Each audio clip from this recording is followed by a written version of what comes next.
I'm with John Popham at a workshop with the Thurrock Tobacco Control Alliance, where we've been looking at projects and social media that might be relevant to them.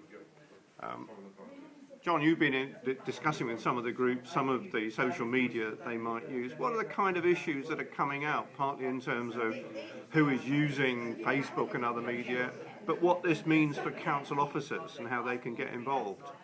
I think one of the key problems is how people use social media in their own lives, and I think there's a lot of people who don't really use social media very much, but those who do tend to use it for very personal things, and I think they find it difficult to work out how they cross that divide and start to use it for professional things, and also want to keep their own personal lives personal and keep it away from their work lives. So we've been discussing tactics for that and setting up different profiles and making sure you could separate the personal and the private. But I think one of the difficulties is that you do need to mix the personal and the private to make a success of social media, and people struggle really to see how they can do that.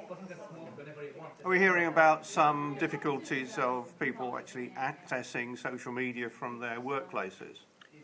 Yeah, there is a bit of that, certainly. And I think part of that is the organisational culture, which doesn't really see social media as a legitimate way of communication. And it's difficult for individual officers to break through that one.